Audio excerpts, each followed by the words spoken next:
So, my learning in it is good. It is. Basahin niyo muna eh, text. The light there is poor, is very sad, and I always taught myself to look for the beauty. To look for the beauty in the face of John. Oh, good. Monkey.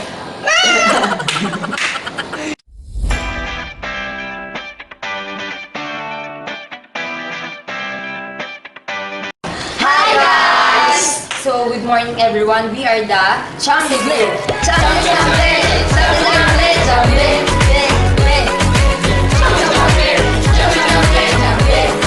So, we are here and we will going to have a challenge, and that challenge is called BUNUTAN Challenge! So, we have here a box of questions, and all what we're going to do is we will going to pick a question and we'll try to answer it. About the text, the description of a desert by Ann Plato. But the next challenge is we will only use English language for answering those questions in the box. So, Yes. So let's start by having a Emperors! One, go! Oh! Yeah, so you were the first player. So pick one question and try to answer. Give it to me and have a review. So the question of Gian is, what is the text all about? The text is all about the description of a desert and how it feels to be a desert and how it feels to be a desert and how it feels to be a desert. Wandering in the wilderness. Ano ba? Tama kayo yan. Tama kasi. To be in a desert. The text is all about description of a desert and who it. To be in The text is all about description of a desert and how it feels to be in a desert. Wandering in the wilderness alone and being thirsty, which is cited from the article as the most terrible situation that man can be placed in, one of the greatest suffering that human being can sustain. So the next one who will be pick questions in our back of questions is Gian will be the one who will pick or choose who will be the next player to answer the question. So pick a question and give it to John. So ayan, the question of Oh my God! The question of Anne is, what is the purpose of the writer? The purpose of the writer is to inform the readers about the description of the desert and connecting ideas regarding to it, which also has the purpose of making an individual or the readers to realize about something about life. Yay! So and Choose the next player. next player.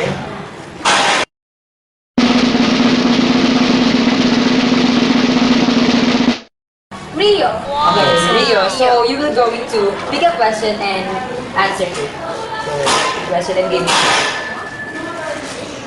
So your question is, what is the tone of the writer?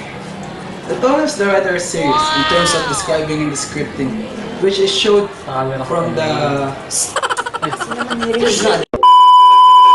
The writer tone is serious in terms of describing and narrating, which is showed from the statement. In short, the text of description of a desert.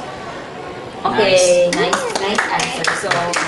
So choose a next player. So The next player, Rio, is Gerson. Jerson. So pick questions and give it to. So your question is. Question is the article coherent? The ideas and information stated from the text were coherent because the author used preposition and conjunction to make the text correct. Nice answer. So, Jerson, nice answer. So, who will be the next player to answer the questions here in our box of questions? Ann. So it is your second time to answer the question. So pick question, I'll give it to you. So your question is, what is the thesis statement in the text? The thesis statement is the Bible verse from the book of Psalms, which can be found in the first paragraph of the text. So this is the thesis statement. They wandered in the wilderness in a solitary way. Thirsty, their souls fainted in them, which is supported by the preceding paragraph. So nice answer. So you will be the next caller. Who will be the next player? So I choose Michael. Michael, pick one question. Oh my God. So here is your question. What is the paragraph development used in the text? So the paragraph development used in the text is first is the description. Description which is shown and which is stated from the statement of the most remarkable of deserts is the Sahara. This is a vast plain but little elevated above the level of the ocean and covered with sand and gravel with a mixture of seashells and appears at the basin of an evaporated sea. From this statement, the desert or the Sahara Desert is being described objectively. Thank you. So I noticed also from the text that definition is also used as paragraph development in the text description of a desert. So here is the sample statement. Amid the desert, there are springs of water which burst forth and create verdant spots called oases. So the term oasis is being identified and defined from the text. The narration is also used as paragraph development in the text. So the sample statement is, what a situation for a man, though a rich one, perhaps the owner of all the caravan. He is dying for a cup of water. No one gives it to him. He offers all he possesses. No one hears him. They are all dying, though by walking a few hours further, they might be saved. So in the statement, the writer or the author narrates the scenarios from the statement. So Joanna, do you have anything to? Yes.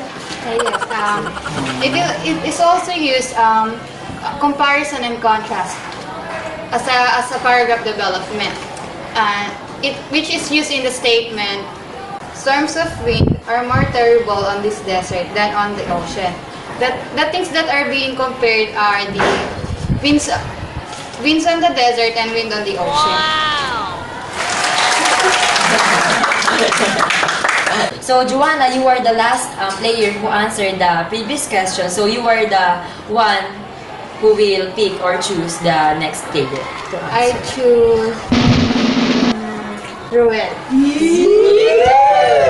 So Ruel, pick one question and give it. So Ruel's question is, discuss the properties in terms of language used. The text of the description of the desert uses some unfamiliar words such as vast, enterprise, verdant, amid, oasis, and etc. The whole text present formal words in describing the deserts and its supporting details. Nice answer.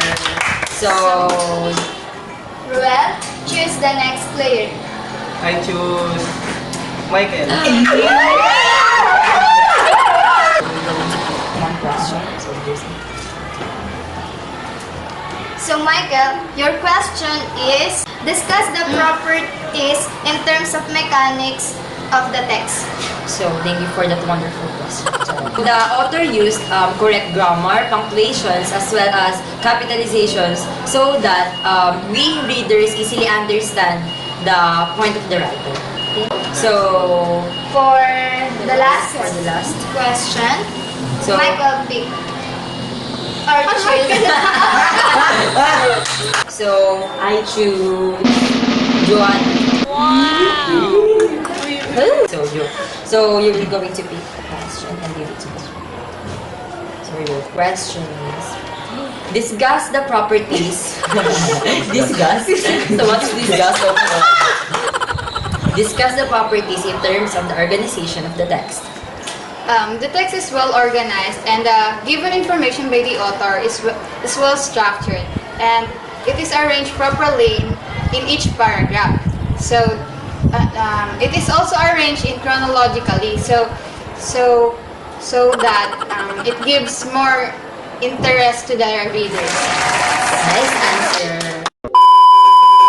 So, based on our group's understanding, we learned that it's very hard to live in a desert. We all know that many animals, many people live in that place and a lot of them died. But also, we learned that if we connect it in our life, we have a lot of problems, struggles, but always remember, we must have faith in God to be able to survive, to be able to overcome that problem.